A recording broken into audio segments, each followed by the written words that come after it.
Welcome back to Super Tuesday Recap. This is your host. We got multiple hosts here. We got Chris here. I have Shanna, and we have Jeff from the Nonstop Culture Podcast.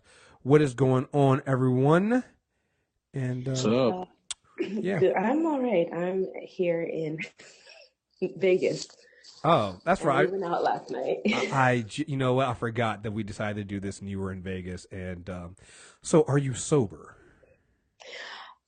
Maybe. No. Okay. Yeah. No. No, The you hesitation. had to say Yeah. it. No. The hesitation. The hesitation says everything. Like the hesitation betrays you right there, ma'am. So it's okay. And look. No judging. She It's fine. sounds great though. Shanna, you sound great, but not a. Are you from the West Coast? Do you live on the West Coast? Yeah. Oh, so you don't even get the extra power up of being 3 hours behind. Oh, No. man. And we actually drove here, so I actually got to sleep. So you're in SoCal, right? So you just popped over. No, I'm in NorCal. It was like Oh yeah, y'all are 6.5 beasts. hour drive. Y'all are beasts. Y'all are beasts. Oof. Well, well, thank you very much for joining us, ma'am, and being sober enough. We'll put it that way. Sober enough is always good enough for the show, because I actually think that's how most of our shows are get recorded anyway. We're all sober enough. So, That should be the tagline. right. The MTR network, sober enough. And don't think I won't put. You know what? Mugs coming soon. Anyway, we are here to review a new show coming out that, because we the Deep Palm Effect. We say we're not going to add new shows, and next thing you know, we're adding a ton of shows to review. But we're doing The Gifted on Fox, and this show that the closer and closer it got to premiere, I was like, you know what? I kind of want to watch this. They kind of got me at first when they announced the show, where it's like, oh, Bryan Singer, is involved and going to bring X-Men to TV. And we're all like, no thanks.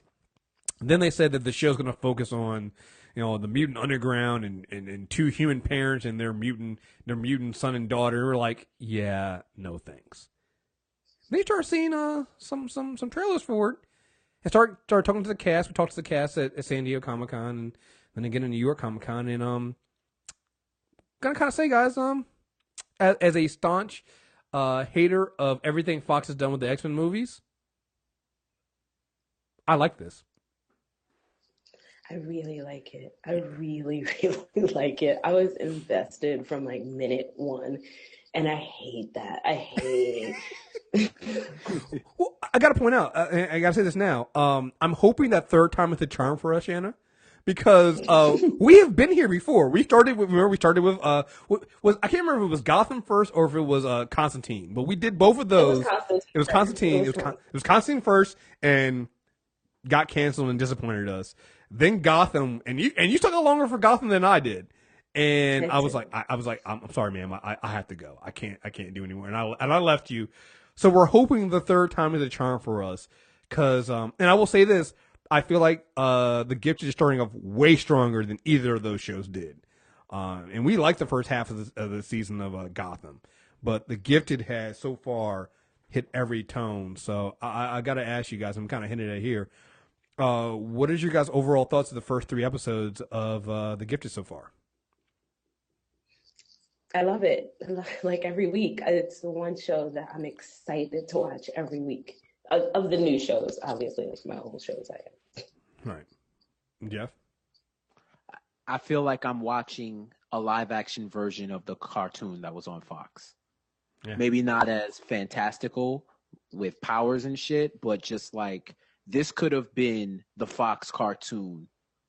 This could have been if it was an animated series, this could have been similar to what I watched growing up with the Fox cartoon in the 90s. Like that's from episode 1 I got that feel. From episode 1 I was just like, wow, this is the Fox X-Men that I know and love. You know what I'm saying? So that's the immediate feel that I got after 1 episode. I'm not gonna lie, I watched it with all types of negative stereotypes in my mind, and this is Fox, so something is gonna go on. You know what I mean? Like something is bound to happen, and I'm just waiting for the other shoe to drop. But yeah, they sold me. After that first episode, I was sold. This is one of those things where, and I've been going on, and I had no. This is not. I wasn't doing this to promote us having this review, even though I guess I should have. I'm bad at social media sometimes. Because I've been going on Fox X-Men rants all week. The movie rants. I've been ranting about them like at least 2 different times this week. It's just been ever since that fucking New Mutants trailer dropped. I have just been on a fucking tear. I've been so angry, right? And I think so many people think that when you talk about the X-Men movies, that your problem is they don't use their powers enough, or they're not in costume and all this stuff. But my love for the Gifted shows that it's none of that. Like, the movies don't capture the essence of the X-Men, and in 3 episodes, I feel like the Gifted has. You know, there aren't costumes; they're not doing that. The X-Men aren't even really on TV. I mean, they're not there. The X-Men are gone in this world. They apparently had a fight with the Brotherhood. Some innocent humans died, and the X-Men and the Brotherhood disappeared, which I think will probably play later on into the series. And humans started cracking down on mutants. But the actual essence of what the X-Men are, which is basically an allegory for civil rights, has been ingrained in the show from the beginning. You know, when you start this show, so the show follows the Strucker family, and it's the father is Stephen Moyer, Reed Strucker, and Amy Acker plays Kate Strucker, the father and mother, and then you have the 2 children, Lauren Strucker, Natalie Lynn, and Percy White plays Andy Strucker, and you find out the 2 kids have powers, but before their powers manifest, you kind of get these moments with the parents, and you know, the son is calling mutants muties, and they're the father is a prosecutor against mutants, and matter of fact, he ends up meeting with Polaris at one point because he's trying to get her to turn on the mutant underground, and they're not. I would say they don't come out and flatly say that they're anti-mutant, but I call them the 53% family. Where it's like they're we're not racist even though we voted for Trump, but this is exactly what they were. And I want to say, was it episode 2 or 3 that had them at the bowling alley? Episode 2. Was Yeah. it 2? Or was it? Yeah, it was 2 where it opened with them at the bowling alley. It's not just like the 53%. Like they're literally like, you know, we only voted because of economic anxiety. That's why we don't like mutants. Like, Yeah. the stuff that comes out of the mom's mouth is so textbook. Yeah. Like, you might as well just say I hate mutants. Yeah. Like, just call them niggas. Just call them niggas. That's how I feel every single time. So in episode 2, they did this flashback. And we'll get more into some of the mutant underground and mutant really go down to some of these episodes, but episode 2 really kind of, I mean, I was kind of already in on episode 1, but episode 2 really cemented to me. It was this flashback to before the kids had powers and they realized that they were powers, and they're at a bowling alley, and you know they're having fun. They're bowling. You know the actually no, the sister does have her powers because she at one point uses her power when nobody's looking to kind of help, and she's been the woke one out of the family, if you will. So, but nobody knows nobody else in the family knows she's a mutant. So they're bowling, and she uses her powers to knock down one of the pins, and they're just having fun, right? And then all of a sudden, next to them, there's another father bowling with his daughter, but his daughter's a mutant, and she's like, I can't really tell what it is. She's phasing in and out, and she's like blurry and things like that. And you can't really tell what her powers are, but there are kids behind them that are making fun of her. They're like yelling things at her. And the father is just getting so, it is such an emotional moment because the father's he's like, she's just a child. I just want to enjoy some time with my daughter. She's not hurting anybody. Leave us alone. And nobody says anything. Nobody comes over and stops those kids from teasing them. Nobody comes over and says, hey, you guys cut it out. The Struckers are literally right next to them and they say nothing. And the father is going back and forth with the kids. And all of a sudden the daughter says something. She either shouts or something. And she kind of, causes them to fall back, and she used her powers.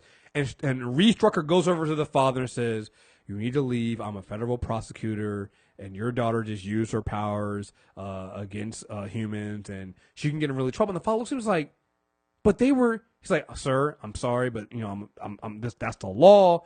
And so when he comes to sit back down, the daughter's like, why did they have to leave? Why do they have to leave? Like, they didn't do anything. We didn't say anything to the kids that were teasing them. We didn't do anything there. Why do they have to be the ones to leave? And the answers that you get are just such like, this is it. Like, this is what it means to feel like a marginalized person in America, because the white moderate sits there and does nothing until it affects them. Then all of a sudden they get angry at the person who lashes out. And I'm like, that sums up what the X-Men have always been and what it always means to be the X-Men. They didn't need to use a whole lot of powers. They didn't need to use the actual X-Men. They didn't use costumes, but they nailed what it meant to be the X-Men. And that scene that scene right there was 1,000 times better than anything we've seen in the movies. And it nailed the X-Men more than we've seen in the movies. I'm like, that's what the X-Men are. Like, they've always been that way. And if you can't recognize that, then you're not making a movie. You know, it should get you angry. It should get you upset. It should make you feel like the humans are the real bad guys in any X are the humans, because humans are terrible. They are the terrible people. And so far, the 3 episodes, they just keep hammering that part home, and it's been so good, so good. So, and then the nods to the X-Men, the ringtone, yeah, with the theme song. Yeah. I can't believe they had Stan in the first episode. Yeah, they put Stan Lee in the first episode. Like, they don't hide from this. They don't hide from, like I said, they name dropped the X-Men, the Mutant Liberation Front, the Brotherhood. They name drop so many mutants and things like that. And you know, Jeff knows, you talk to Emma Dumont, and like she does not hide I'm almost 100% sure they're at some point going to put Magneto on screen. Because they keep bringing up that she doesn't know who her father is, but they can't add that her father is Magneto, and like they're not shy about it, you know. So I'm thinking that this is gonna be like her father is Magneto, but not like the Magneto we know now, where he's working with the X-Men. It's gonna be the Magneto that is leader of the Brotherhood, which is gonna be even more like interesting when you consider the dynamic here. Like, this is the fanfare show that we've wanted from the movies, and they've decided to do it. I don't believe Bryan Singer has a lot to do with this. They keep saying that he does. I don't believe them. I don't. Not in terms of creative, because even speaking with the producers, they were insistent on sticking to the core elements of X-Men. Mm-hmm. Even the story of how they got Stan Lee to do that first episode, where they literally were somewhere where he was too, and they just said, "Fuck it, I'm just gonna ask, see what happens." And he was like, "Yeah, I'm with it." Like, for those are the type of people, or the type of creators that I look at and I say, "Yeah, you really care about this shit." If you like, it's like if we're chilling and Will Smith is at Starbucks, and you're like, "Yo, fuck it, just ask him to be on the podcast. Fuck it, what's he gonna say? Just ask him." And then he's like, "Yo, sure, fuck it, I'll do it right now. I got 10 minutes. What's up?" And if you didn't say anything, you wouldn't have had Will Smith on your podcast. So the fact that they're that bold and that passionate about it, I don't know if Singer is doing anything other than cutting a check and overseeing. Which is fine. Yeah, that's fine. Stay there. All right, so let's get into these episodes. The first 3 episodes. The first episode is Exposed. A suburban family is forced to go on the run when the children are discovered to be possessing mutant powers.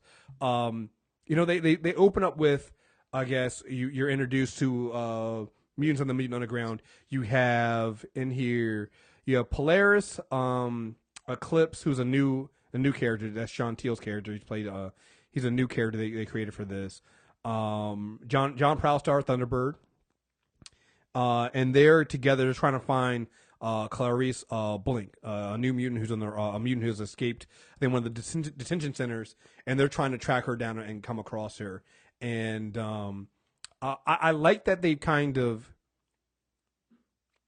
the first thing you think of when they say they're going to do a comic book show on TV is, how are you going to handle powers, right?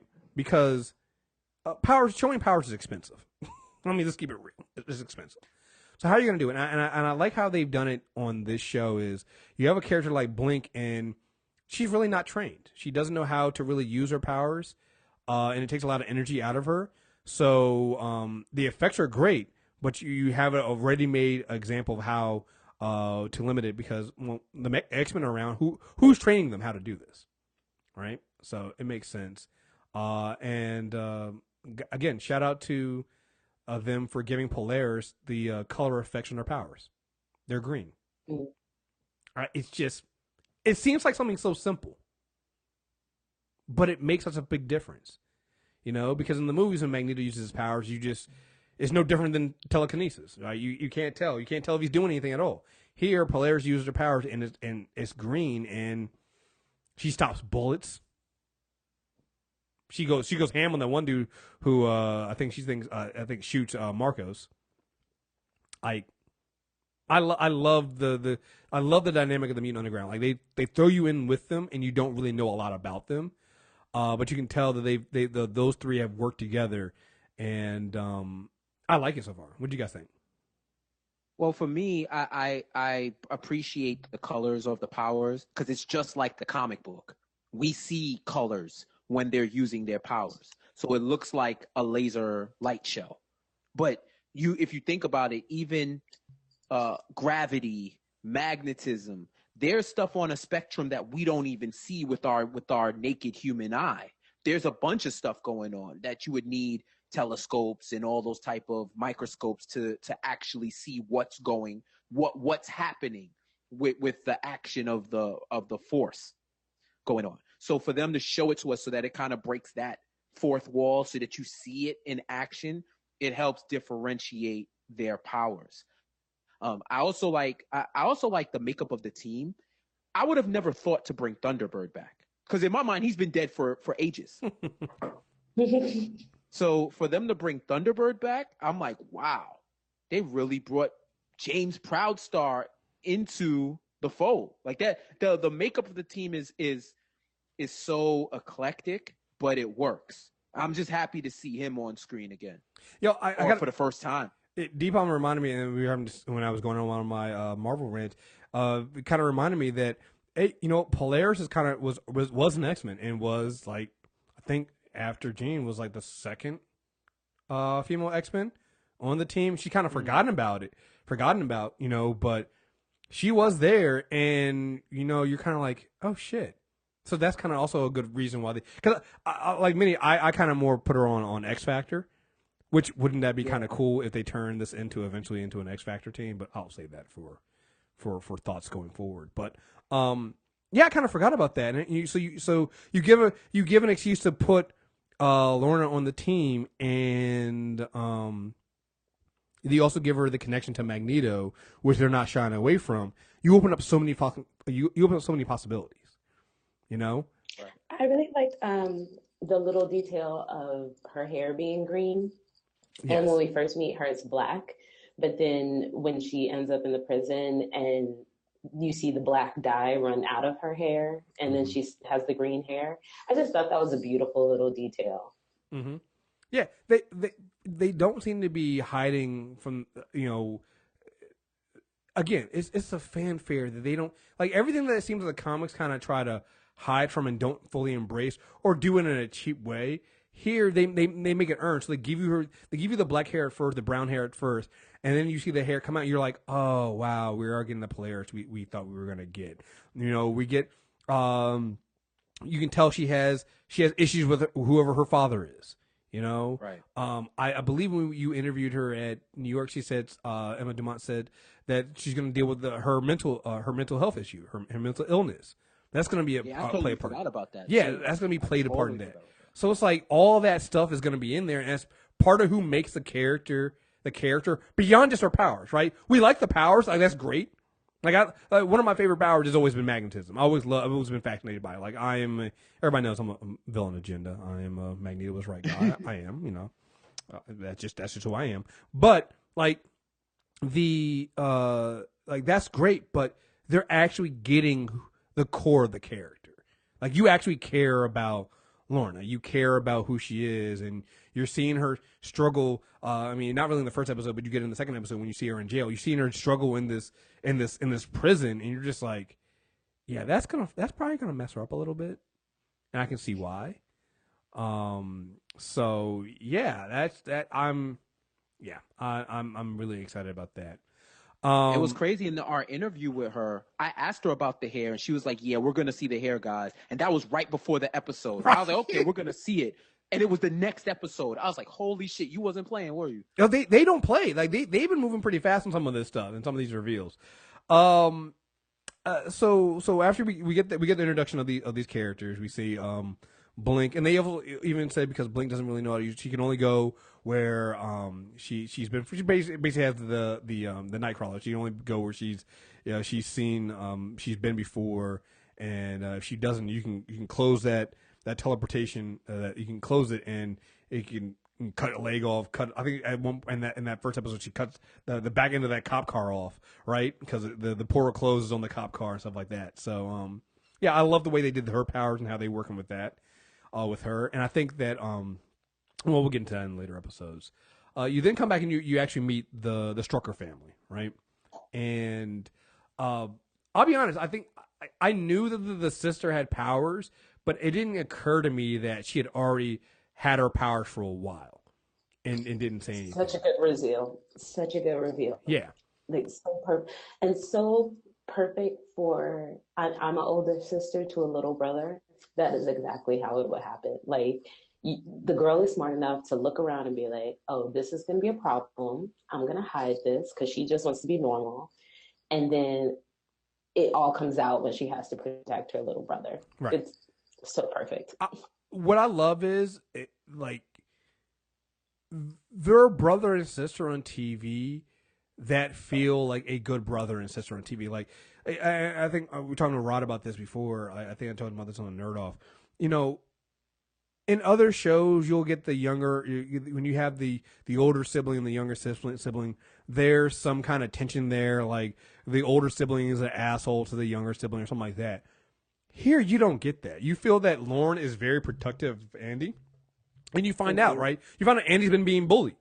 He gets bullied at school, and Lauren already feels like she doesn't have the same problems he has. She seems like she's a little bit more popular. People like her, whereas Andy gets, bullied. Like, they're sitting at the table, and she's like, "Hey, are you gonna go to the dance?" She's going to the dance, and he decides he's gonna go too. And she's like, "Oh wow, you're gonna go? That's good." But you can see that she actually loves her brother and cares about him. It's not that antagonistic sibling rivalry thing. Like, she actually wants to protect him. And when he gets picked on in at the school and lashes out at those kids, which, by the way, can we just say, between this and I appreciate them showing that bullying isn't just some fun things kids do. Like, it's pretty fucking horrific. I think a lot of times people try to make it seem like they try to retcon bullying into, oh, kids will be kids. It's just good natured ribbing. And I'm like, no, these kids are fucking horrible. These kids are literally hurting other kids. And it's terrible. And you watch it and you're going, I fucking hate these kids. And you're like, that's the appropriate response, right? That should be the appropriate response to bullying. So when he lashes out, and they haven't really narrowed down exactly what his powers are. It's just like he's very powerful, and he can, I guess it's like telekinesis or something, but it's a little bit amped up. Like, they haven't really narrowed down exactly what it is yet, I don't think. He feels like a TK to me. I think he's like a high tail. He doesn't really have any colors to his power, but it just seems like a telekinetic that can't really control it. Yeah, he can't control it at all. Yeah, and another thing too is tied to his anger, which also is a good thing. I think that all their powers are kind of like that. They kind of do the same thing with Blink a little bit. They tie a lot of your being able to control and use your powers to your emotions, which is also a very X-Men like thing to do. So yeah, Lauren comes in and saves Andy, and they, again, that first episode moves pretty quickly. Like, they don't go at a whole episode. I think halfway through the episode, you have a Reed Strucker who you had been introduced as this guy who prosecutes, a federal prosecutor who prosecutes mutants. By midway through the episode, he's meeting with the mutant underground. You know, like they moved this along pretty quickly because they were like, you get the point. There's two human parents who are let's be honest, anti-mutant. They think they're not, but they're anti-mutant, and they find out that their kids are mutants. And that mother, when Sentinel Services shows up to their house, and that mother is talking to Andy, or I think it's before Sentinel Services show up. At one point, and I'm glad they didn't do it because it would have been too heavy-handed.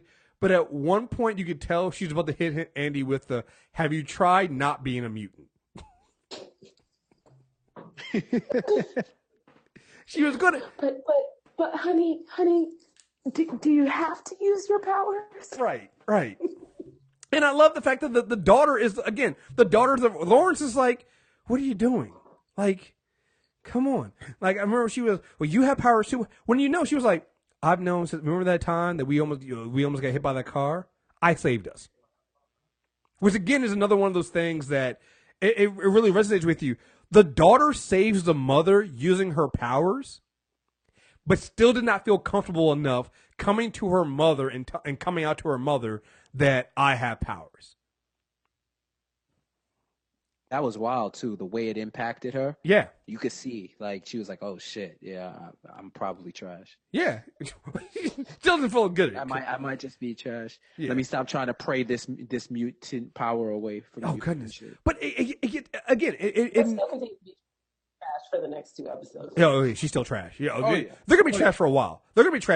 Like, and that's what I love about the parents. Like, they're so trash. Reed and Kate Strucker are fucking terrible people. When you look at this in the context of what they do in these 3 episodes, they are horrendous people. And like, you're just like, you're not, but it shows you what it's like when someone who's been living in privilege finally has that challenged. And again, it speaks to what X-Men are. Like you have, oh man, I lost my train of thought. I was going to say something about how the mother was just the way she talks to them when she finds out they have powers. And even Reed is kind of like, "We'll work this out. I know people. We can figure this out." And then he realizes that, oh no, Andy attacked somebody. Somebody got hurt. We have to run. And he goes from being a federal prosecutor to being somebody who is now trying to contact the Mutant Underground. And he had been the one that was trying to contact Lorna. He told her she was pregnant and tried to get her to turn on the rest of the Underground. He then is turning around going, "I need to get that," talking to his coworker, "I need to get that Underground file because I need to contact them." Because we gotta go on the run. We gotta leave. And it just goes to that idea of one complaint. Go ahead. Here's my one complaint. How they gonna have that black woman sell him out? How they gonna have that black woman do that? That was rude. You know what? I actually like that. You wanna know why? Because that black woman was like, "Listen, I ain't getting in trouble for this white dude." Nope. Like, that makes more sense to me because I'd have been like, "Yeah, he did it. Yeah, he asked me to do this. Here you go. Leave me out of it." But yeah, I like the whole thing. Like, what I've liked over the last 2 or 3 episodes is how, because so at the end of this episode you have so before we get there, I guess we should introduce the other character. Kobe Bell plays Jace Turner, who is the agent in Sentinel Services, which again, I'm looking forward to Sentinel Services becoming bigger and becoming like we actually might get Sentinels. Like, there's so much potential for this show, and I feel like that they're just showing us the beginning. Like, this is a show that's like, we're gonna see how much we can get away with in these first, I guess, 13 episodes, and if it's a success, we're gonna go bigger. Because they had the little robot, little Sentinel spider things, which weren't like giant Sentinels, but those things were fucking frightening. I don't like spiders, so you give me like, robot spiders that can get that go after and hunt down mutants. Okay, you kind of got me a little, worried, a little frightened. I can see this. Yeah, I really enjoyed how that first episode ended. Like the family gets saved, but Reed gets immobilized and he gets left behind. And I'm like, that's even better. So now you get the mother who is so fucking clueless, stuck with the mutants. Like I feel like if they have reversed it and the mother got stuck and Reed had gone, it wouldn't have worked because I think Reed would have been more understanding of what's really going on. But Kate is so fucking clueless as to how much trouble they're in that her being stuck with the underground to protect the kids while Reed is captured by criminal services. It works. It works over the next 2 episodes, and you see how much it works. But it's just such a great dynamic to have him dealing with the law and dealing with the agents and thinking that he's gonna cut a deal to save his family and realizing that no, I can't do that. And then having Kate be just so fucking clueless about the plight of mutants and what's really going on, and to the end, to the point that even at the end of the episode 3, I'm not sure she still gets it. I'm not 100% sure. So, anything else you guys want to say about episode 1 before moving to 2? Marcos and I just call her Polaris. I hate these old timey names. I know they were made back in the day when the character was created, and like Dinah or Lorna or whatever. Lorna's definitely an auntie name. That's exactly an auntie name. Like I'm like I can't call her that. Gertrude. Marcos and Polaris. I was in from like moment 1. I was like, they are in love. We need to protect them and their love and their baby, and I'm here for it. And I want nothing but good things to happen to them. Like I don't know why I'm so invested in this couple, but I'm deeply invested in their happiness. Well, I think that's one thing that stands out about the first episode. Wait, I'm getting a little echo. I think that's the one thing that stands out about the first episode is the entire cast has great chemistry together. Mm-hmm. Like the Struckers feel like a family, the Underground feels like a family, and I think that's another thing that's always been missing from the movies. X-Men is about family. You know, it's always about family. Like these mutants, you get separated from your real family. You get rejected by your real family. You have to come together and form a new family. That's what the Underground is, and you can feel that when you see them. Like when you find out when Lorna gets left behind after she goes off on that cop who hurt Marcos. You're like, oh wow. And Marcos's entire thing is the only reason why he met with the Struckers is like he wants to save Polaris. Like his whole thing is he had to save the woman he loves, and I don't even think at the time he knows she's pregnant. I don't think Reed tells her, right? Yeah. So he doesn't even know that she's pregnant at the time. He just wants to save the woman he loves. And it's not. I think episode 3 you find out when they kind of not first meet, but you kind of see where they kind of have their first kiss and their first moment and things like that. And you're like, yeah, they definitely work together, and that's gonna be a huge thing. But even the Structures themselves, like they're a family, and you see them, even though the parents are human, in that first episode, you break them apart by taking the father away, and you realize that, oh yeah, see, now it's real to you guys. You realize what the cost, what mutants are going through, and that really comes out in the second episode in RX with Caitlin and Eclipse try to help Blink when her powers exceed her limits. So this is Caitlin, this is Kate. I don't know why they have IMDb listed as Caitlin. So Blink overexerted herself in episode 1, and she's basically flipping out. Like she's opening up random portals and jeopardizing everybody in the base. And so Marcos and Kate, she's a doctor. She's like, we got to go. I think she's a nurse or something like that. We got to go and get medicine for her. We got to find a way to kind of have her suppress her powers and things like that. So they go to the hospital, the mutant hospital. And again, every episode it feels like you get this one scene where they just nail what it is to be an X-Men, but also it ties so much into reality and what we're going through in today's world. They go to that hospital, and Kate is just she's so 53%. She's just like, well, you guys have hospitals. Like, it's okay. It's like, you guys do realize, first of all, this is like one of the few mutant hospitals that'll even treat us. And we don't get really good treatment here.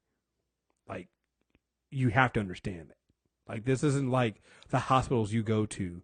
And you can see that she's struck by how different it is, down to the point where she pretends to be Marcos's girlfriend. The doctor assumes that, because she had from the last episode when she I think it was the car. No, it was the beginning of this episode. A part of a car got through Bling's portal when she randomly opened it up, and so she got like knocked out, and she literally she ran into a doorknob, right? The ran into the doorknob thing. It literally happened to her. But the doctor is like, "Yo, you can tell me, is he beating you? You know how mutants are, right?" And you're just like, talk. First of all, that doctor, I was like, I was so bad. I was like, she would be lucky to have Marcos. Marcos is wonderful. I love him. He would never hurt a woman. I was so angry. Right, but I mean, but it was also hilarious. But that's the thing. Like, you watch this and you get those feelings, right? You get that anger inside of you. Like, how dare this doctor do this? But think about it. If it was just like, because again, Chantil, I think he's Latino, at least if he walked into a regular hospital, and with Amy Acker, who's a white woman, and she had a bruise over her eye, and he had an injury, it looked like he was either stabbed or shot, the first thing the doctor would ask he would ask Amy Acker, "Are you safe? Are you okay? Did he hurt you? Did he put his hands on you?" You know how they are, right? You can see that literally happen. Forget mutants. Like, that is a real life thing that you've seen happen, right? And when she says no, he still calls the cops. Still calls the cops. I hate them. I hate them so much. Right. It's just, everything about, and she was just so clueless throughout this, man. It just, oh man, it just, I like it, man. It just felt so real, and it made the feelings I have for the family are, and particularly the adults and the parents, is how I knew I was gonna love this show, because I get so angry at them because they feel so clueless, and they just say things that, like, why would you think that? What do you mean we can't just go to the police? Right. The police are there to help people. Oh, yeah. Yeah. Like, what do you think is going to happen? Do you not know who we are? Yeah. Just like, It's literally every white person on the internet going, Black people don't feel safe around the police? Well, I never. This is the first I'm hearing of this. Mm-hmm. You protest the police, but you call 911 when you need them, right? Yeah, because it's their job, dog. Yeah. Yeah. And when I they call Uber when I need them too. Right. She showed up to the hospital. It was like, oh, so we can just walk in and get the treatment. He's like, you do realize that they're probably backed up. All this stuff going on. Like, they want her to sign a paperwork. She had to cut him and then and show bleeding, and she had to basically make it an emergency for them to go back there. And I'm like, yeah, that's making a statement on the state of hospitals in America, yo. Like, you ever been to one like that? Like, yeah, the emergency room.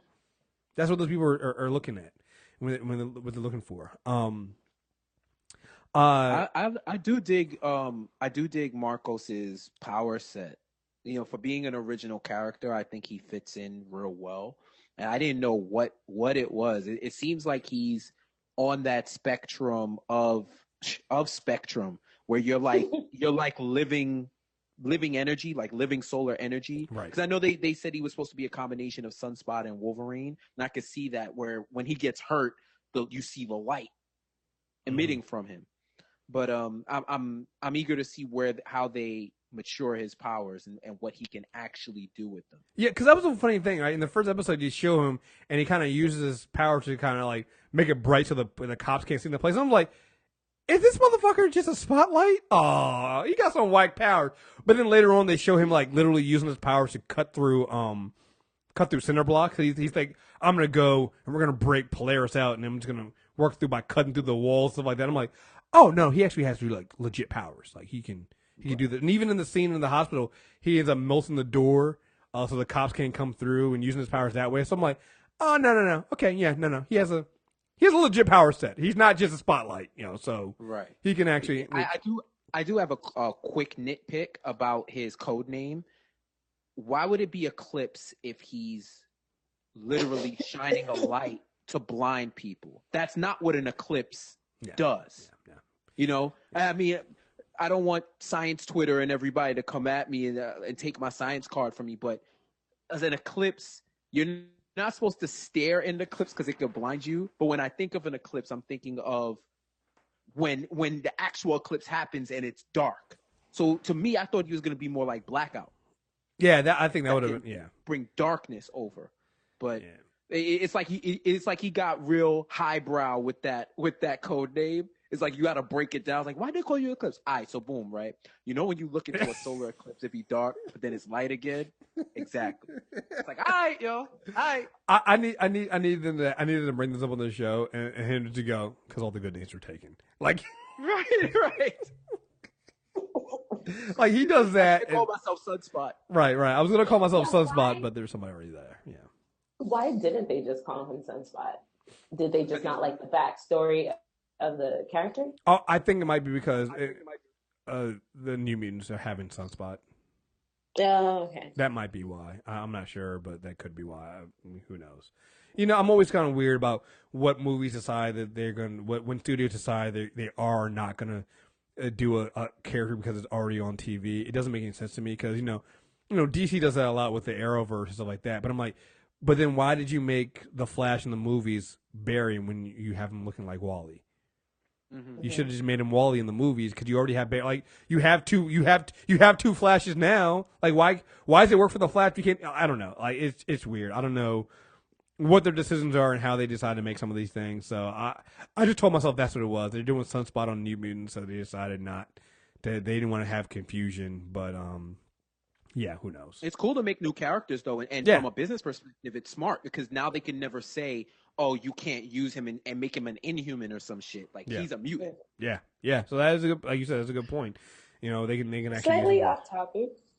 The Flash thing is starting to bother me more and more because I don't know much about the comics, but from what I'm understanding, in general, a lot of these storylines that they're taking for both the TV show and the movie seem to be from Wally, but they just don't want to make the character Wally. I don't know why that is. I think the TV, they're more along the lines of Barry. But what the thing, and this is something that there's a reason why Deepam and I, when we did our Flash character corner, we did Wally. Wally was the one we did. Wally is the one that most people know. Like people think they know Barry, but the Flash growing up when I was growing up, it was Wally. Wally had already Barry had died. Wally had become the Flash, and the biggest Flash stories for the most part until Barry came back and Jeff Johns brought him back in Flash Rebirth. They were all Wally. So most of these comic stories, like with Zoom was a Wally West villain. He was created under Wally West. He was a Wally West villain. A lot of the characters that people think they know, they're just Wally. So I think they went with Barry because he is the original member of not the original member, but he's the original member of the Justice League, and he's the original Flash, technically outside of Jay Garrick, Silver Age, but yeah, most of them were Wally. I will say that it seems from the movies that the characterization they're using for Ezra Miller, that's Wally. That's more of a Wally West characterization than a Barry, which is weird. But yeah, I don't know. I don't know why they didn't go with Wally in the movies because it feels like they're way more into Wally than anything else. So I don't know. It's weird. Let's see. What else we got in this? So we also get they brought in inhibitor collars.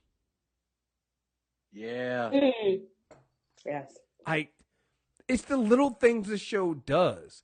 And then they also not only they have the inhibitor collars, but one thing I've been liking the last two episodes is they're showing you they're basically proving to you that Polaris is probably one of the more powerful mutants we're going to see on the show, because even with her collar on, she's still using her powers and fucking people up. I mean, I love that. Like, homegirl was like, "Look, ma'am, I'm not in here to start a revolution. Mm-hmm. I'm in here to do my time. Please let me sit over here and do my time." Claire's just like, "Nah, bitch, we busting out of here." Right. The because she they put the Himber collars on and they put her in general population, and the humans are like, "Oh, you one of us now. Like you can't do anything. You don't have the powers." And they and it's clear they told them that she's pregnant because they started kicking her. Which, by the way, this lets me know that baby's gone. I don't think that baby's living. I'm sorry. I'll take the blame, Chris, on this one. That baby ain't living. But she fucked them. She fucked that one, the head of that gang up though, because she used her powers, and I mean a great cost to herself. And then you see it again in episode 3 when she rips the door off using her powers. Like, they're showing you that Polaris is actually pretty fucking powerful because she has the collar on and she's still able to do it. So. Yeah, and she's always been powerful too. Oh yeah, that's the thing. She's in the lines of her and Iceman are the most underachieving mutants of all time when it comes to realizing that they may be Omega level mutants. Especially Iceman. You've seen so many depictions of him as basically the god of ice, and Bobby Drake is just out here living his best life. He don't care about that. He doesn't want to overexert himself or go too far, but their power sets are way stronger than even they realize. Yeah, that was the one thing with Bobby when Emma Frost took over his body that one time and really used his powers to not even their full potential, but more than he's ever used. And he came back when he finally got his body back. He was just like, yeah, "How did you do that?" He was on that. Teach me, because he didn't know how she did that shit. I'm pretty sure they did eventually at some point confirm that Iceman is Omega level. But yeah, he is definitely at the top level of underachieving mutants because he's yeah. Yeah, so I really enjoyed how they handled this. I also like this episode where again you have Blink opening up random portals and you had Lauren closing with her powers. Mm-hmm. So what is her powers are like? She can like create these like a wall of like like a little force field. She was using her powers of force field to close Blink's portals, and I thought that was pretty fucking awesome. Like again, it's just one of the things I didn't think about doing, and she just jumps into doing that. You can see that she is going to be interesting seeing how they fold the Struckers into this underground, because Lauren definitely seems like somebody who's all in on being with her people. It feels like what her power is doing is she actually takes like the molecules in the air and like knits them together to form a barrier. Like it looks like quilted air when she does it, which I think is so cool. The portals that Blink was opening, I don't think we got an explanation, but it wasn't random. No, like she was opening a portal to the same place over and over again. The thing that I like about the show also is they're really they're hinting at things for a larger thing that they might not get to this episode. I mean, this season, but going forward, because Johnny says it. Johnny kind of mentions like, "Do you know why you kept opening the portal to that road?" And she was like, "No, I guess it was just random. I don't know." And you can say he has to look at his face like, "No, it wasn't random." I'm not sure if he knows more Johnny about why. Johnny is so through with her. Like he both likes her, and then he's also like, "Bitch, that shit wasn't random." You came look like, right? Sure, right. I really, I gotta say, I really like how they're doing John Proudstar too. Like, I think they're doing a really good job with his power, and it's also the way he is. Like, you can tell he's become the next de facto leader now that Lauren is on. Like, you can tell like she was definitely a leader. That was definitely those two of them, which makes sense that Polaris and Thunderbird would be the two leaders of this mutant underground. But with Lorna gone, like he's kind of stepped up into this role protecting and thinking about the fact that, hey, listen, Marcos wants to go get Lorna, and yes, it needs to happen. Yes, I'm not going to say it's not. You need to get the lover together, and also you just need to get Lorna out of there. But John's like, hey, listen, we have more people to think about. Yes, Lorna has helped us all. Yes, we all owe her a great deal, but we can't risk the underground and what we've built here. To do all that, we can't do it. That just won't work. Was it this episode or the last one where they also show? I guess was it this episode where they show that they have a mutant that can generate a feeling of fear, and that's what they use as a barrier to get. I think it was, which I thought was also another really cool thing. You're like, how does nobody come into to raid to find out that they're out of this old orphanage, which I like this old orphanage, and they're out of here, and they have a mutant that's basically generating a field of fear. So when humans come in contact with it, they get this urge to leave, and they get really, really frightened. And you see it because I think it's Marcos is driving the car, and Kate's next to him. She just starts freaking the fuck out. And you're just like, what the fuck is wrong? We have to go. We have to turn around. Yeah, it's like, he's like, calm down. It's like, what the fuck is wrong with this woman? And he's just like, calm down. Like, and I love that he didn't make a big deal. He was just like, calm down. We have somebody out here doing this. It'll pass. Just get over it. It's fine. Like, yo, speaking of that orphanage, is it just me or is that not the Gotham PD? Oh no, I think it is. It's just like how everything is the same. The Xavier, everybody uses the same mansion.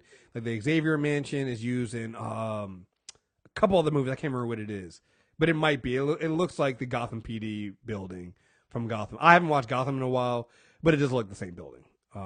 Yeah, I was looking. I was like, yo, that is the fucking Gotham PD that they're inside. Probably put it to better use too. Oh yeah, definitely about that. I think then in this episode you get Reed talking to Jace, and you find out more about Jace Turner. You find out that his daughter was killed in the incident, the incident that happened between the Brotherhood and the X-Men. His daughter was killed in there, and I think at one point he says to Reed's like, you think I care if it was the Brotherhood or the X-Men that killed? I don't. I just know that they're like, they give you a reason for his hate. They give you a reason. Do you believe it though? Because I honestly was like, he probably tells that story to everybody. I just don't trust anything that comes out of his mouth. See, I actually believed him. I believe Jace. I believe, because here's the thing. I can see an arc where Jace becomes a good guy. I believe that's what they're going to eventually do, because I feel like you need a, there's definitely going to, like, I don't trust the guy that's been calling him. Like, we get this this random guy. Who is it? Dr. Roderick Campbell, who keeps calling and say, hey, listen, I'm an independent contractor. If you give us access to the bodies, 'cause I think in the first episode he asked for the information on the bodies of the siblings. He wants to get his hands on the Strucker siblings, because he's working on some kind of genetic test involving mutant siblings, right? So he calls up Jace Turner and say, hey, we can work together. And Jace kind of turned him down. And he turned him down, I think, 2 or 3 times. I think he gets called, every episode. He kind of turned him down. So I actually think that Jace is actually a good guy. I believe he's a fully devoted agent. And he believes that he's doing the right thing. He believes that mutants are a threat. Because, his daughter was killed by a mutant.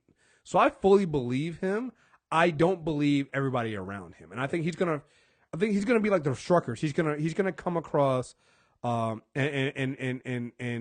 be introduced and have his eyes open to the fact that he's on the wrong side, and that not every mutant is bad, and that by stereotyping and holding at all mutants, you're just being another oppressor.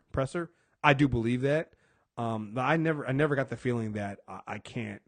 I mean, obviously you can't trust him because he's the man right now. But I don't think that he's lying about his story. I fully believe that.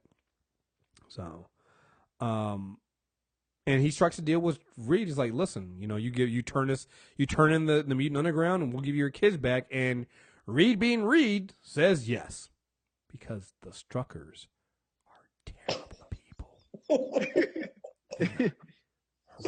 I have not hated a mother and father like this since The Walking Dead.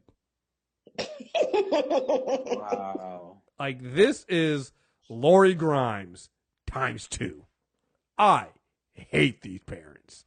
But it goes to the idea that I hate the parents, but it's because of what I consider good writing and good acting. Like, because again, yeah, we bring up the interviews. You interviewed Amy Acker and Stephen Moyer. They're good people.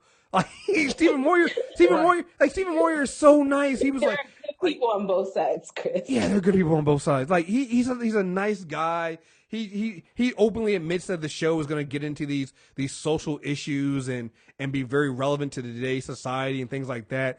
And then you see his character restruck, and you're like, you are an evil son of a bitch. I fucking hate you. I hope you die. Listen, Vampire Bill tells me anything, I believe it, yo. Yeah, That's man. all it is. Yeah, like, oh my goodness, the last episode. So we get into the last episode, and it's Exodus, and in an attempt to reunite, Reed makes a deal with Sentinel Services while Kate and the kids get help from somebody outside the compound. Again, if you need any indication that the Struckers are terrible, they both make two of the dumbest decisions pretty much around the same time. And all I can think of is, the fuck is wrong? Like, I gotta wonder what the other Mutant Underground mutants are thinking. Not like Marcos or Johnny or things like that. I need to know what the other ones are. Like, who the fuck are the flat skins? Who the fuck are these flat skins around here? Why are we bringing these motherfuckers in here? What are we doing? Because I mean, they almost destroyed between Blink and all of the drama. They almost destroyed their home once already. Right. And remember, Blink would have been Blink got overexerted because they were trying to save the Struckers because of the deal that Marcos had made with the Struckers. Like, all of this stuff is the Struckers' fault. And they only care now because their kids are involved. They are terrible people. So in the last episode, you get Reed agreeing with Jace to meet up with the underground, right? He's gonna go to the bar he had met Marcos at before and meet with the bartender who is a mutant and is helping him get across. So he goes to them and he convinces a guy to let him go with them and be dropped off with the mutant underground. And he meets a young mother and her daughter who are talking about how the husband had been taken, and I think the daughter and I know the mother is a mutant. I'm not sure if the daughter is. Did they say the daughter's a mutant? I think she was too. The little girl. Yeah. Mm-hmm. Yeah, she was. Yeah, and Reed is in there with them, and he sells them out to the point of gets into the vehicle and goes. And it's not until he's riding the car and he sees the Sentinel Services van behind them following. Which, by the way, the driver of the Mutant Underground car, how do you not know you're being followed? Dude, you're terrible. Like, you are terrible at this job. Complete guard down. And so he's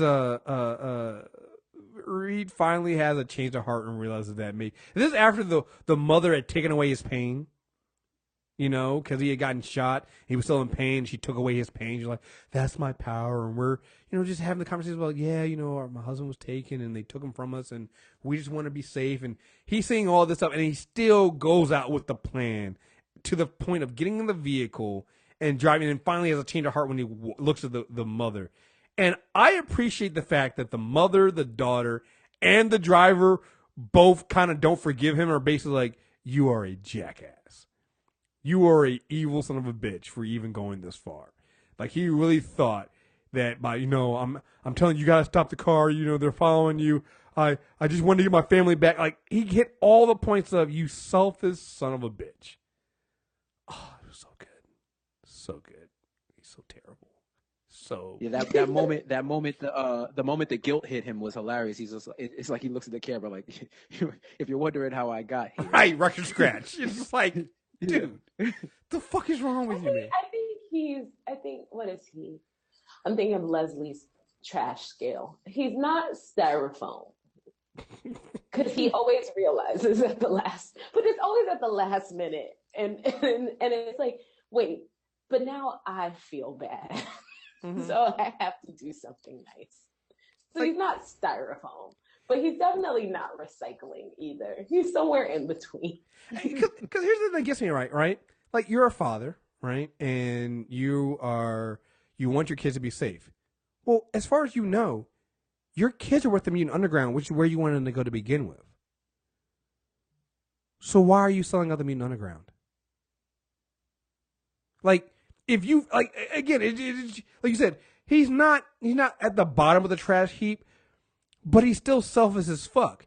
Because you're not sacrificing. It wasn't until this point that he realized that, hey, maybe I should sacrifice myself and not give up anything and let my kids get away with the Mutant Underground. No, you're going to take down the entire Mutant Underground just so you can be with your kids. Not so your kids can be free. It had nothing to do with your kids' freedom. Because as far as you know, the Mutant not even, Jace is telling you, they don't have the Underground right now. They don't have your kids right now. He's saying they're going to find them. But as far as you know, you have nothing there. And why would you, as a federal prosecutor believe that, cops lie? Cops lie to get criminals to help them out. You didn't sign no paperwork. You didn't get a presidential pardon saying your kids were going to be free. You didn't get any of that. You didn't get nothing in writing. You didn't sign nothing. So what the fuck are you doing, dude? It's because he still thinks he's part of the system. He still thinks that they're working with him because he's one of the good guys. No, at this point, you are considered a criminal just like your kids, who are only considered criminals because they're mutants. I feel like I was watching First 48, yo. If you watch First 48, you know what happened in First 48 that I always find amazing? Like, these people will they will confess to everything without a lawyer. And I'm just like, hey, dude, hey, bruh. Get a lawyer first. Get a lawyer. Don't say nothing. Don't agree to nothing. Just lawyer. That's the only thing you need to say is lawyer.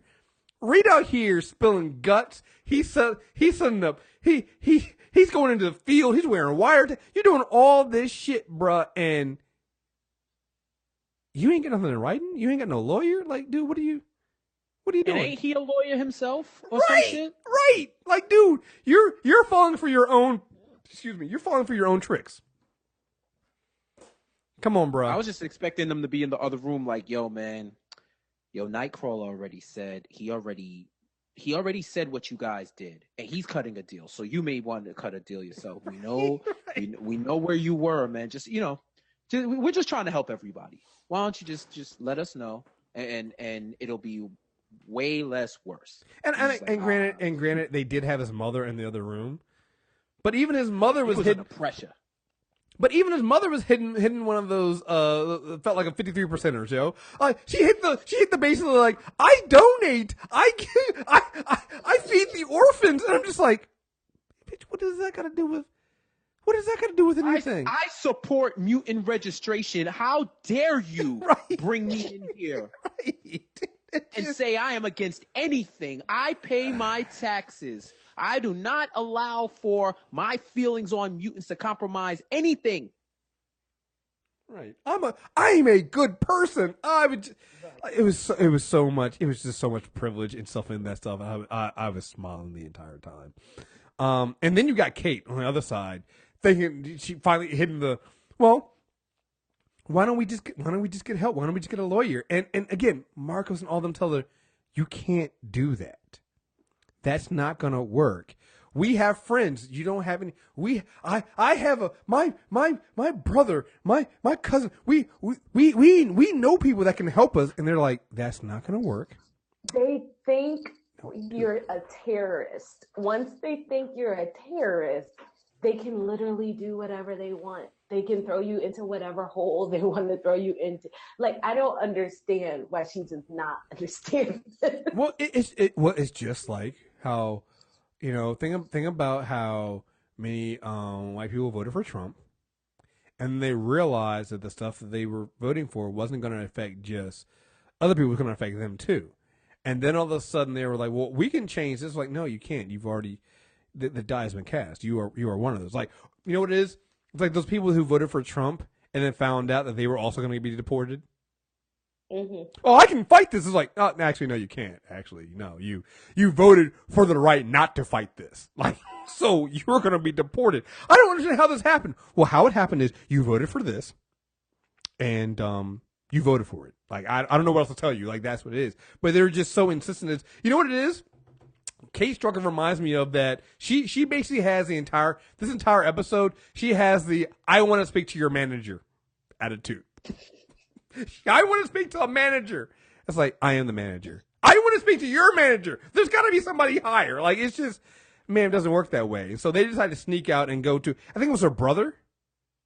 Yeah, it was her brother, I think. And who taken. And I got to say, I appreciate how they handled this. Because I was under the impression they were going to do the same thing they did like in the X-Men movie, the X2, right? Where, you know, either the brother was going to rat them out or he has a son. The son was going to rat them out, right?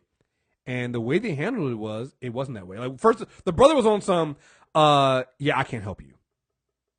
I'm not going to help you. I can't help you. You guys can stay the night, but after that, you got to get the fuck out of here, which, again, real. I feel that. Like, but also when they started telling the rest of it, when they said that basically like she took care of their dying mother and he never came to see her, I was like, this motherfucker is evil. Yeah. This is the one you came to ask for help, to stick his neck on the line. This is the guy. Well, you can call somebody. You have senators. You have. He was like, yeah. Do you know how they look at me now? Yeah, they look at me like I'm infected, like you guys are. No, I can't do that. It's that, you know what, Jeff, we just did a Sandy chat. What were we talking about with the cowardly guys who didn't speak out against Weinstein because it cost them, you know, they cost them. That's what the brother was in this episode. He was basically on some, yeah, so I'm not going to say anything because it could fuck me up. So, yeah, you guys got to, you can stay for the night, but you can chill. And I also like the fact that his son, he didn't directly rat out, you know. Yeah, I like the.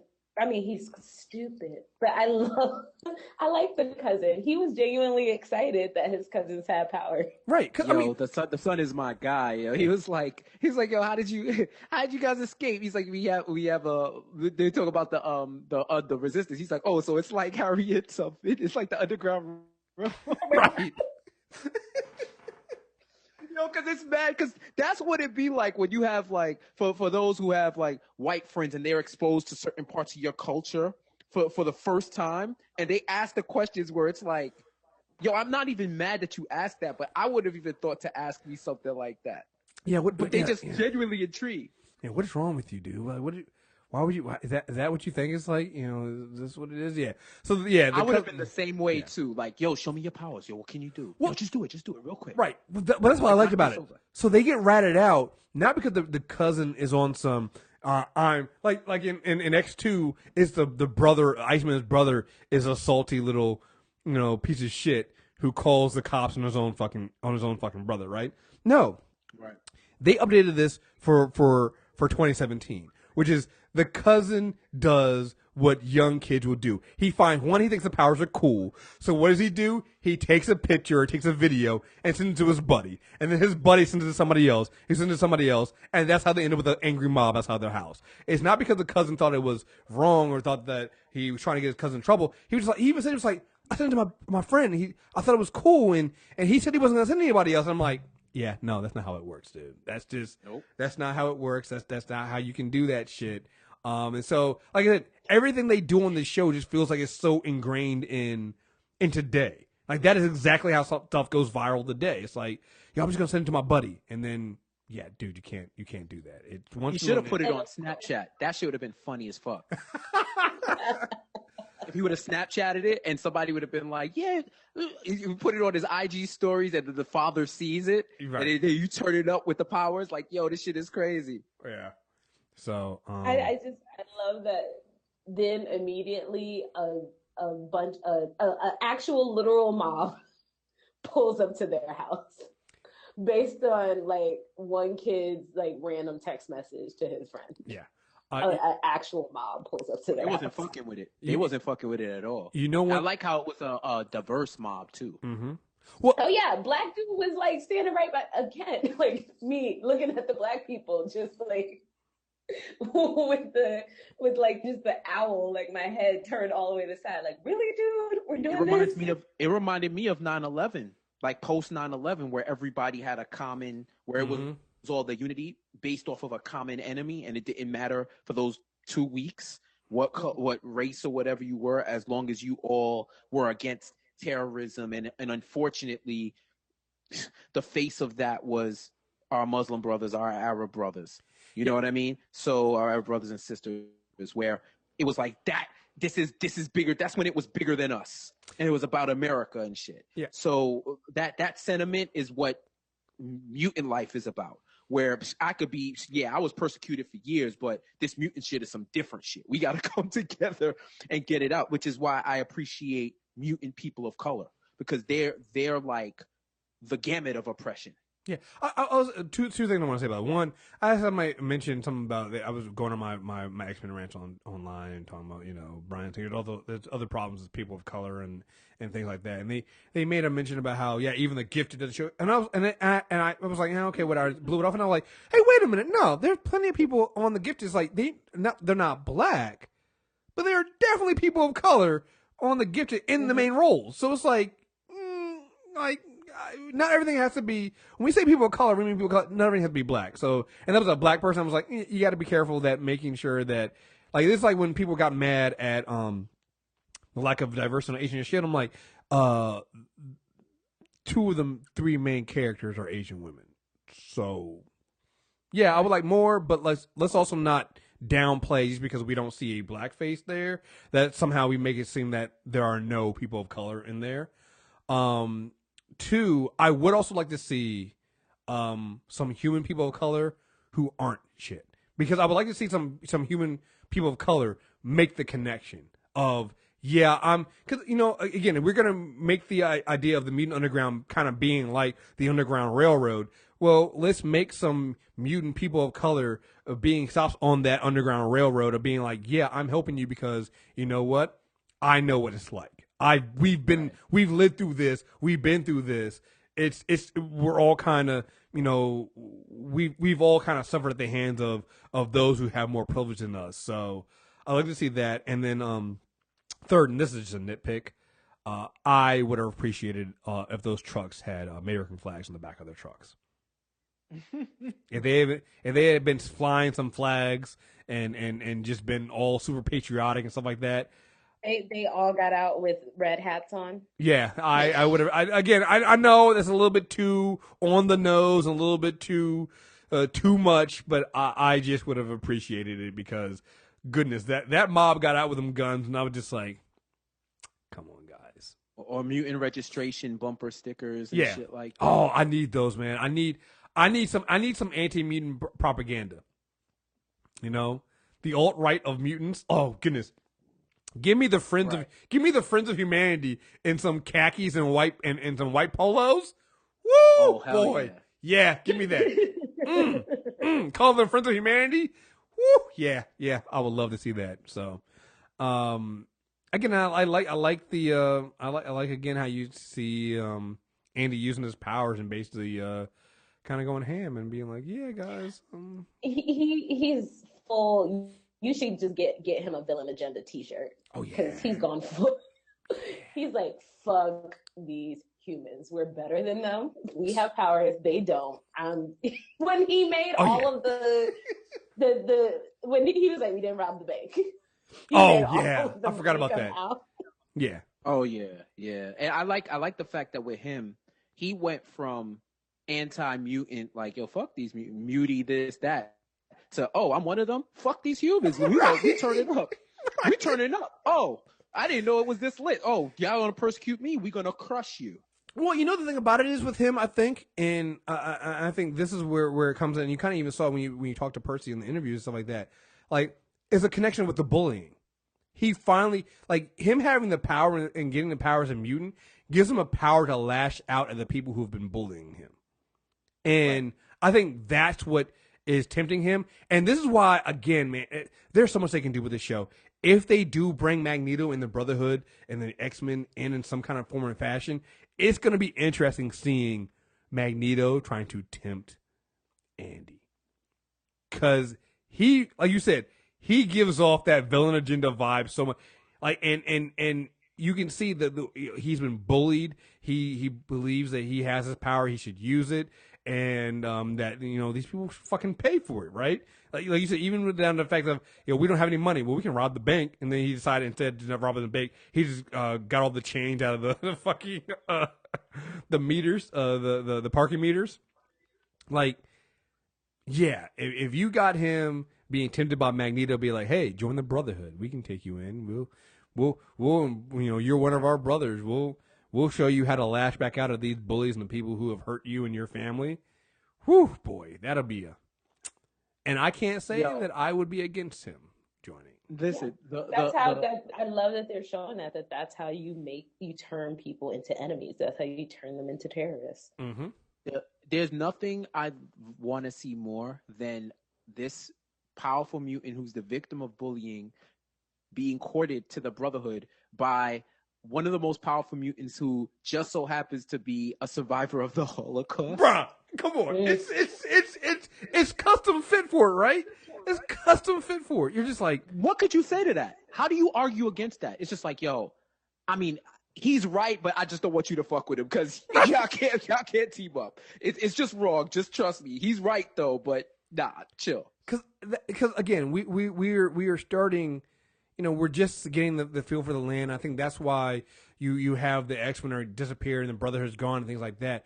But I do eventually believe that you'll eventually get them. You know, like, again, it won't become an X-Men show or X-Men heavy show or Brotherhood heavy show, but you'll get characters from them trying to recruit on the different sides because it fits and it makes sense, and you're gonna have people making a decision. Or even if you don't bring in the Brotherhood, if you don't bring in Magneto or things like that, the Underground's gonna run into a group of mutants who are like, we want to fill the gap that the Brotherhood had. Mm-hmm. We're gonna form these groups and we're gonna fight back and we're gonna lash back out, and you're gonna see that divide because, and again, you can tell that Lauren isn't going to want. She's like, no, this is wrong. We need to protect.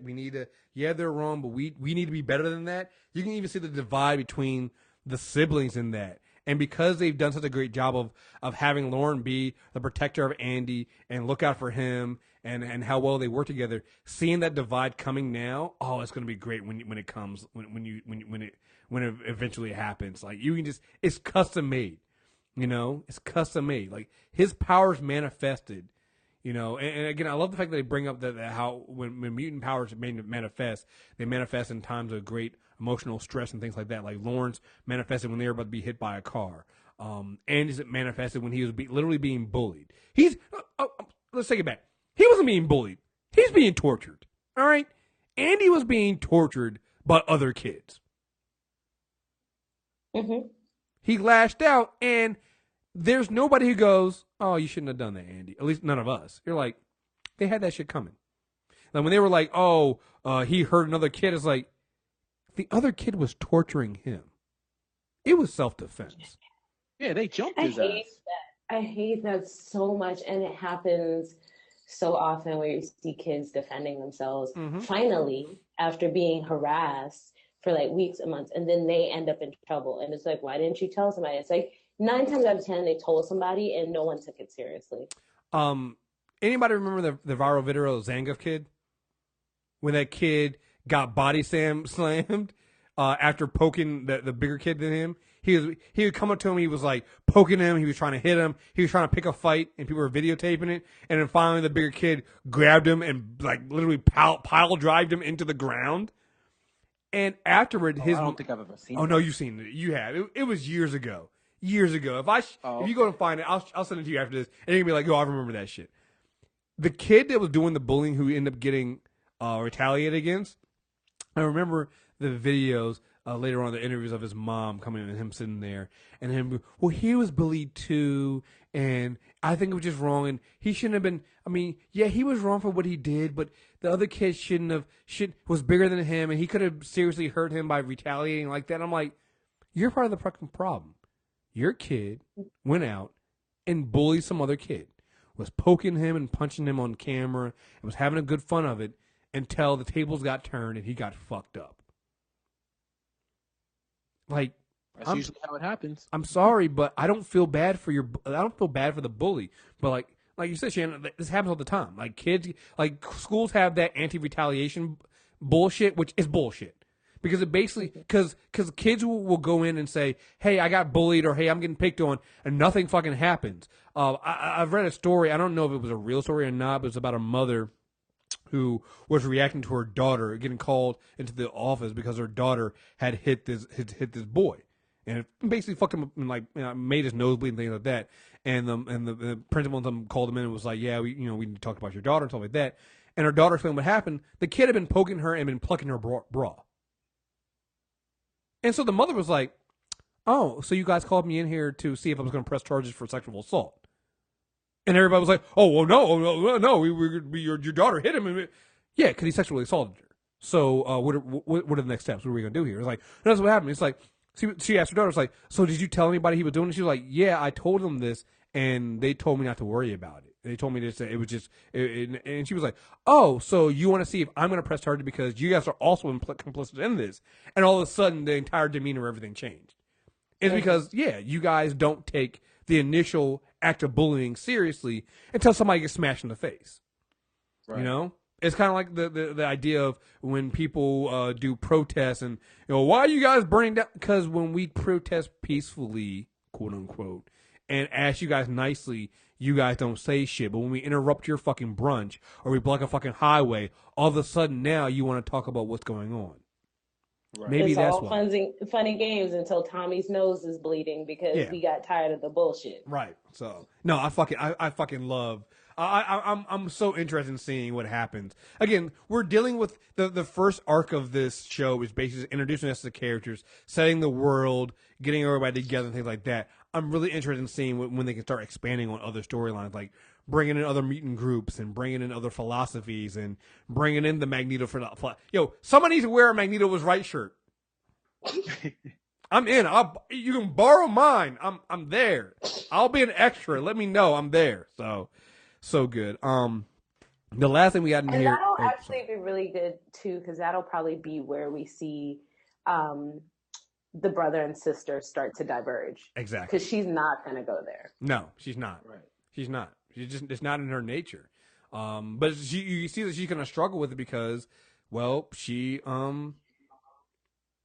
cares about him. She's his protector, So it's it's also an interesting thing that I want to see about with Dr. Campbell and how mutant powers manifest in siblings. Thing about her power set is protective. His is destructive. Right. And it's a very interesting dynamic to their power set, and I'm gonna be really interested in seeing how that works. And then we got to talk about Blink, and again, Johnny was trying to work with her on controlling her power so she can, and working with her emotion, doing the slow route. His former girlfriend Dreamer, she had to do the shortcut. I love this. Because it's gonna be so messy. It's gonna be messy as fuck. It's gonna be messy. So basically, she had to implant a false memory into Blink to make her care about Johnny, so that she could open up the portal that they needed. And now Blink Clarice thinks that her and Johnny have this moment and this love for each other.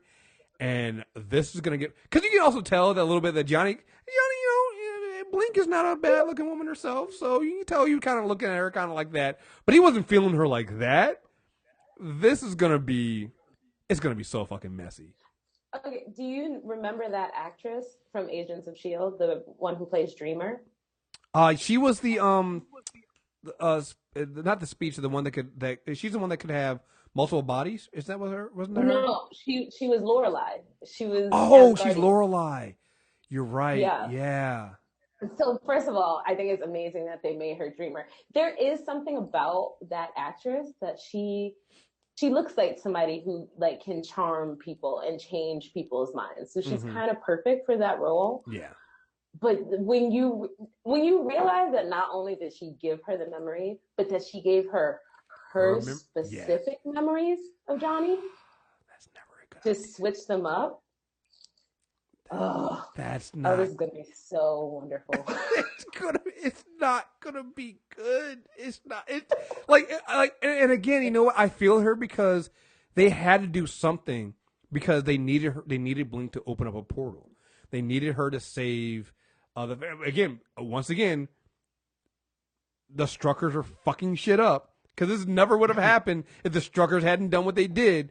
So they needed her to open up the portal, and she did. But she now, when she went to go hug Johnny, I was just like, ooh.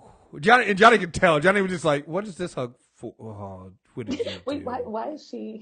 What? And they did. You were right. They had chemistry in that scene where he was training her. Mm-hmm. It was really cute. I was like, oh, I see a little something developing here. Because here's the thing. You know what's going to happen? Like, Johnny can deny it, but eventually he's going to develop feelings for her and like her, and that's going to make Dreamer even more. That's like, this is all built on a lie. It's all built on the feelings. Her feelings for you aren't real. They're my feelings for you. It's like, but I have feelings for her now that are real. Like, it's gonna be so good. It's gonna be so messy. But here's what makes it even more. Chris gets so excited about a ship, and I'm so excited about it. I'm not even excited for the shit. I'm excited for the mess that comes from. Because I'm a hater. I'm joyless. So I love all the mess that comes out of it. So I'm here. It's why I want Diggle and Dinah, because I was like, oh, it's gonna be so fucking messy. That needs to happen. Yeah, it's gonna be so messy.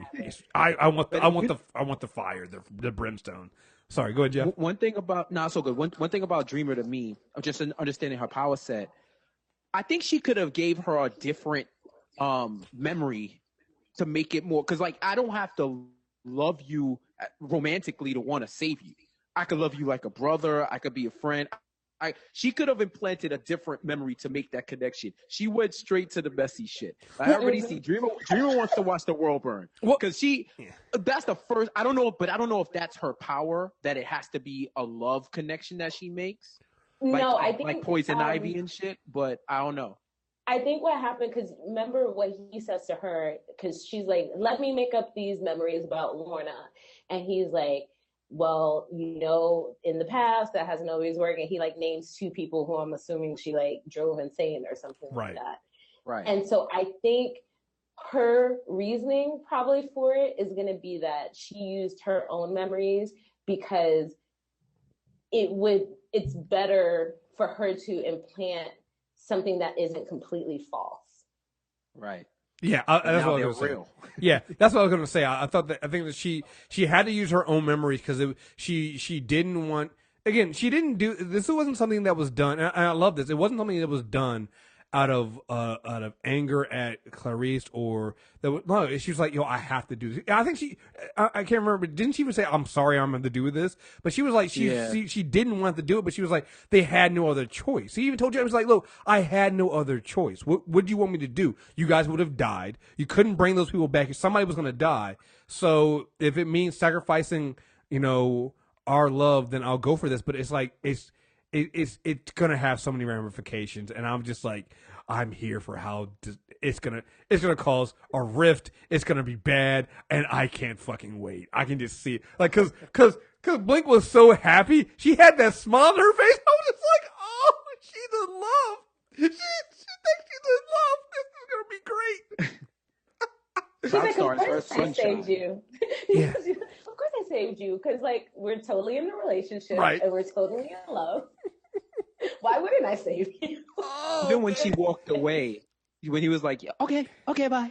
And she's looking back and she runs, I was like, oh, he's finished. Oh, he even knew. He's like, oh, that's like when dudes try to be like, nah, we don't. We just talk. Like we just cool. And you see some shit like that, you like y'all more than cool or she more than cool with you. Yo, basically, you know what it basically is, yo? Is when you're like, yeah, no, I mean, we're just friends and stuff like that. And it's like, yeah, but have you checked her Facebook lately? Have you checked her Instagram? Because that's not what her social media be saying, dog. Like, I think you guys might need to have a little talk, man. You might need to have a little talk because What Are We season has returned. Mm-hmm. She immediately went upstairs and was like, Clarice and Johnny, hearts.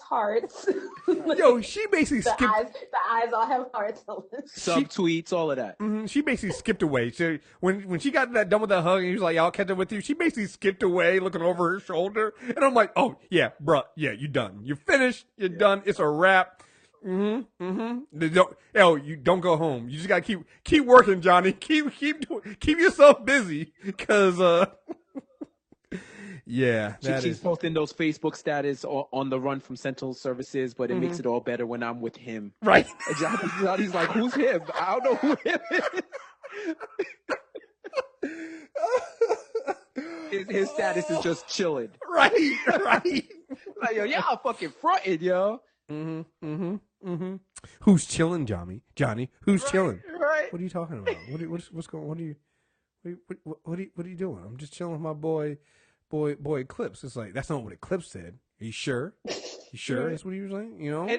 And he literally wasn't doing anything but trying to live life. Right. He literally, like, he could actually say, yo, I was just trying to live, bro. Oh man, y'all making me want to go back and rewatch it. Oh god, no, yeah, that shit was so good. Like, I knew it was gonna come, and I was just like, it's gonna be so, it's gonna be so messy. Yeah, the only other thing we got, I think, really in here is, I love the scene with Polaris ripping the door off, because it just shows you how much more powerful she is, even if she has her inhibitor on. And in the back of my mind, I'm thinking she is going to burn all of this shit down. When that collar comes off, you all are in so much fucking trouble. Like, I love the guard that found her, though. The guard that found her was just like, she's like, oh, honey, no. She's like, oh, sweetie. Like, she's like, I respect what you tried to do here. But right. It wasn't going to happen. Yeah. Like, child, you crazy? You don't see that collar on you? Now look at you. But what I want to know. Look at my door. Well, here's the thing.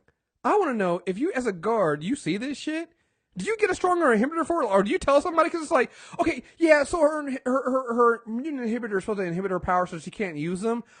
This is literally the second time she has powered through the the inhibitor. It ain't inhibiting much. Can we? She literally ripped the door off its hinges, a big door too, like a strong door.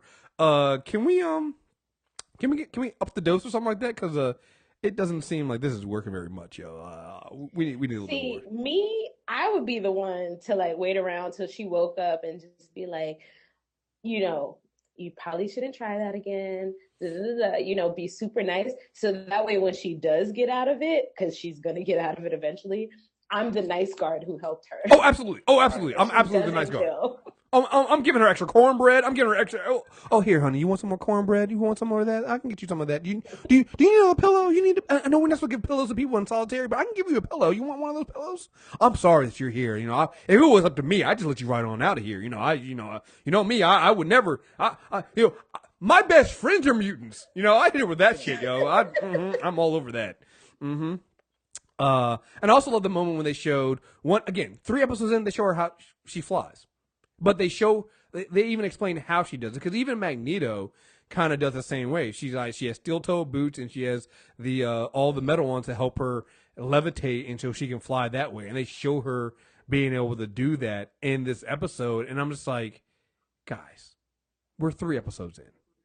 That shit was cool. We're 3 episodes. It was also just like a beautiful scene with her. You see their first, like, their falling in love moment.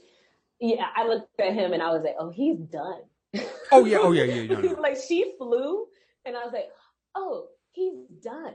He's in love. Yeah. It's a wrap. Oh yeah. When they did the little they combined their powers to get the light, like, yeah, it was just, you're whipped. Like, dude's in there. Like, you're out. Like, that scene right there, I was like, I totally understand. One, I understand how she got pregnant, and I totally understand why Marcos is trying to get her back. Like, yeah, no, that dude is, yeah. They literally made magic. They made an Aurora Borealis together. Like, yeah, it's a wrap. Yeah, he's no, wait.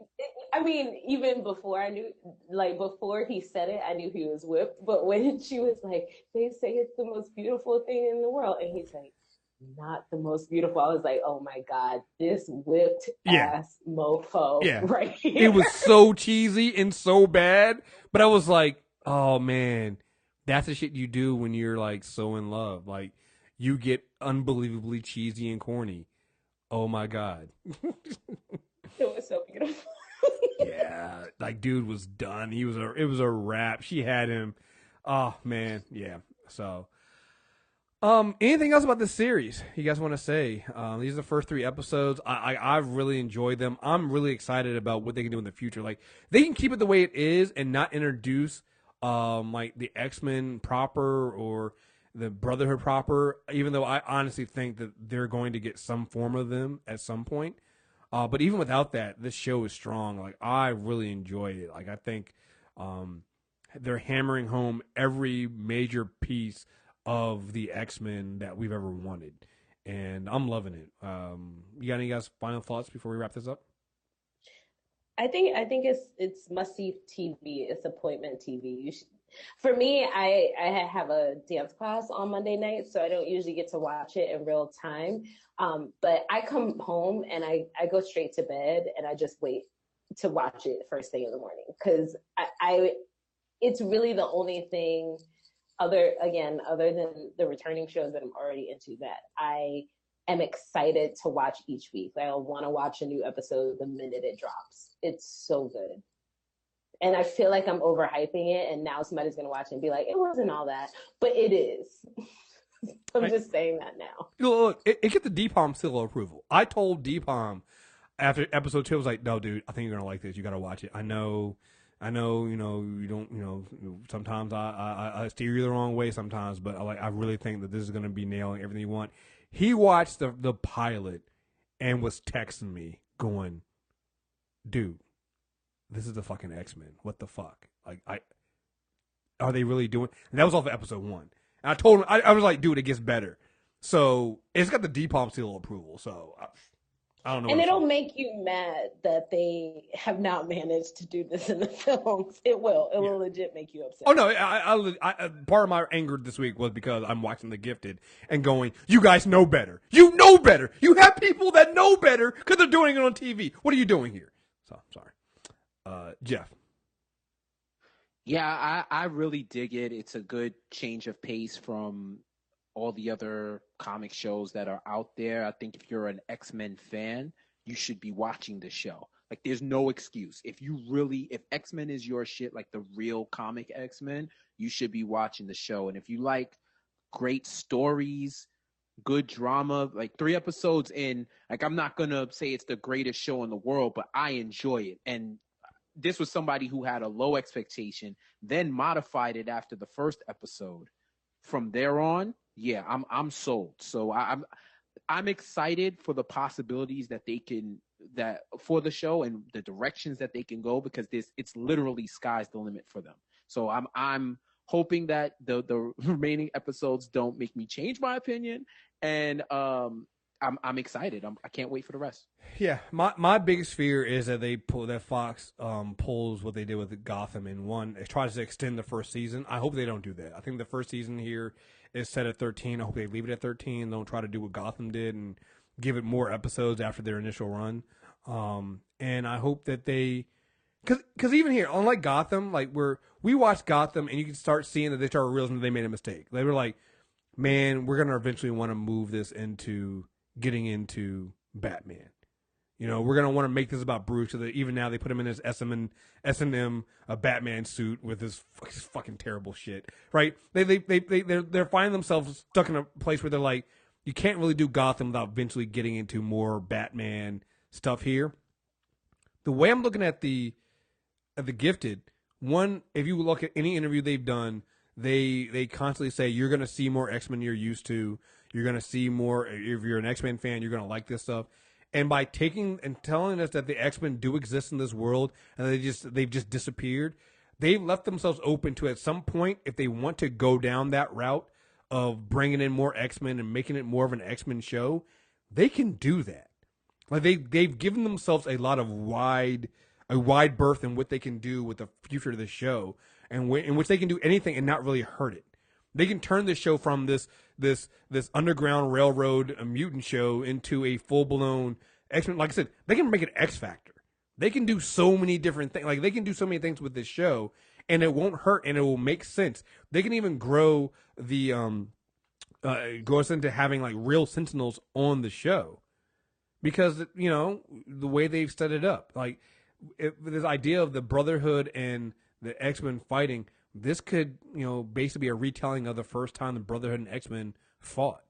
Like there's so many different things they can do. Like I'm really excited for the future of the show. I just hope that the network stays out of the producers' way, because it sounds like the producers really have an idea and really love what they're doing and love the X-Men. Even down to, they told the cast to read up on X-Men. So one last thing too, we didn't mention about Blink.